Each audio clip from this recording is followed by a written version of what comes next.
Joining us is Washington State Representative Adam Smith, ranking member of the House Armed Services Committee, to basically explain to us what this actually means. Thanks for joining us, Congressman.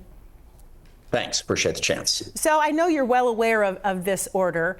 It means that U.S. soldiers could detain trespassers, conduct searches, conduct crowd control. Will you explain to us why this is a change of what we know as normal protocol?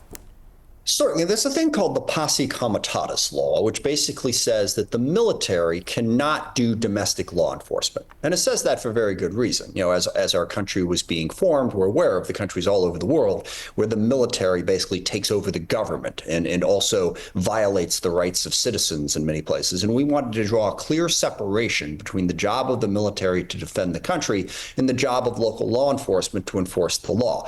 And Trump just basically obliterated that and has empowered the military to arrest people in what is, I think, clear violation of the posse comitatus law. Now, you described it very well, how he's sort of creating a loophole to say this is a military base, so theoretically they're defending the military base. But at the end of the day, it is the U.S. military being used as domestic law enforcement, and we should all be deeply alarmed about that. And one final point.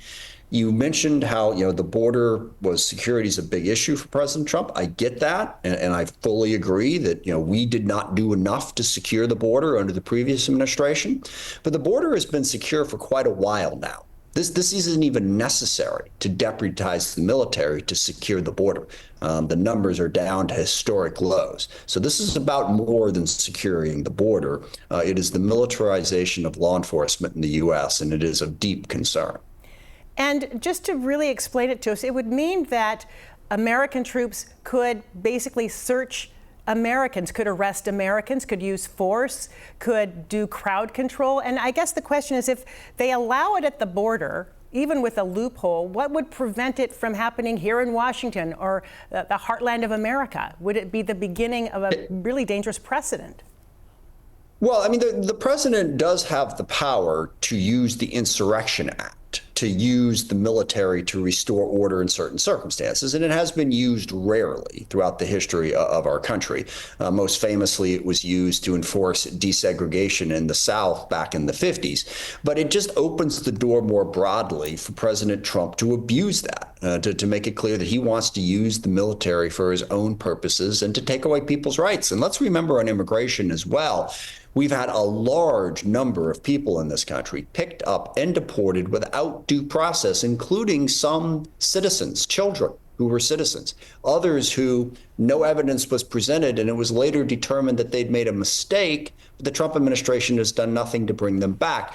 This is like a third world dictatorship that we used to read about in some faraway land, where basically they disappear people off the streets. And in several instances, President Trump has said that they're doing this because of the political views and the speech of some of these people, people who are visa holders, who have green card status, they have legitimate status. They're having that revoked because of their exercise of free speech. This is a direct attack on the Bill of Rights and the United States Constitution. Is it legal? Is it an attempt to evade the law? Is there anything Congress can do, or is this loophole legit?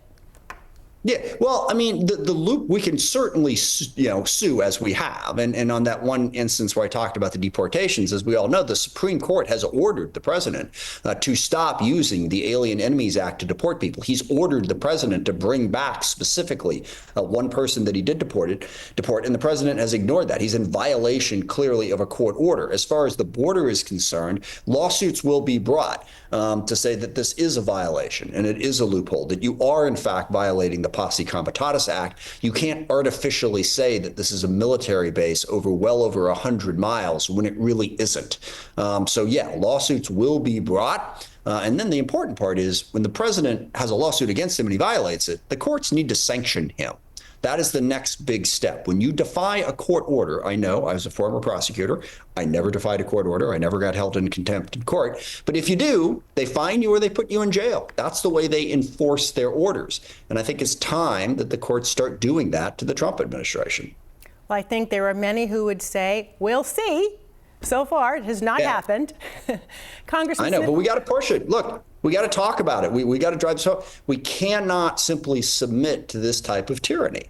You have to stand up and speak out against it. This is a clear violation of the First Amendment, and I do not, even people who voted for Trump, I don't think they voted for this. They didn't vote for people to be picked up off the streets and deported without due process, even if they have legal status in this country. So we need to speak out, push back, and build up public opinion. And we've seen, I've been seeing some of your previews on 100 Days of Trump. His poll numbers have dropped by more than any president in history. That begins to apply pressure not just to Trump, but to Republican lawmakers who are enabling Trump. They need to feel that pressure. Congressman Adam Smith, we are out of time. We would love to have you back to continue the conversation because it's just been the first 100 days. We have many more to go. Thank you. Indeed. Thank you very much.